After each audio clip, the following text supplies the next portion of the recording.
मीठा बोलना दुख का कारण बन जाता है। तोता मीठा बोलता है तो लोग उसे पिंजरे में बंद कर लेते हैं। मीठा गन्ना होता है तो लोग उसका रस निचोड़ करके उस गन्ने का रस पी जाते हैं। इसलिए कभी ज्यादा मीठा नहीं होना चाहिए। आप कहेंगे महाराज कथा में आपने बोला कि वाणी मीठी होनी चाहिए, विनम्रता से रहना चाहिए, शालीनता से रहना चाहिए। अब आप कह रहे हैं कि विनम्र नहीं होना चाहिए, क्यों, क्या फर्क है? देखो विनम्र तो होना चाहिए, लेकिन विनम्रता इतनी अधिक भी नहीं होनी चाहिए कि सामने वाला व्यक्ति हमारी विनम्रता को हमारी कमजोरी समझने लगे और हमारा अनुचित लाभ उठाने लगे। एक जंगल में एक सर्प का बहुत आतंक था। वो लोगों को डसता था तो उस जंगल में कोई जाता नहीं था।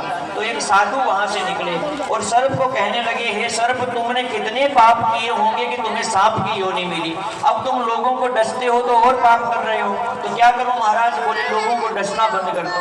तो सर्प ने सोचा बात तो ठीक है, उसने डसना बंद कर दिया। अब लोगों को पता लग गया कि ये सर्प किसी को नहीं डसता है, तो आते जाते बच्चे उसे पैर मार कर जाते हैं। एक दिन एक माता जी घर से रस्सी लाना भूल गई, जंगल से लकड़ियां काट के ले गई थी, तो उस सर्प को उठाकर रस्सी बनाकर लकड़ियां ले गई। लकड़ियों में इतने कांटे थे कि सर्प एकदम लहूलुहान हो गया। वापस उसको जंगल में पटक दिया। संयोग से वही महात्मा आए और सांप को पूछा, अरे भैया सांप, तुम्हारी ये दुर्दशा किसने की? वो बोला महाराज आपने। अब महात्मा कहे, भाई मैंने कैसे की? बोले आपने बोला कि डसना छोड़ दो, मैंने छोड़ दिया। अब नहीं तो मैं डसता तो किसी की मजाल है मेरे पास आ जाए। अब लोगों को पता है नहीं डसता, इसलिए मेरी ये हालत की। महात्मा ने कहा, अरे मूर्ख सर्प, तुम्हें डसने का मना किया लेकिन फुफकार तो सकते थे। यदि तुम फुफकारते तो लोग डर के नहीं आते तुम्हारे पास।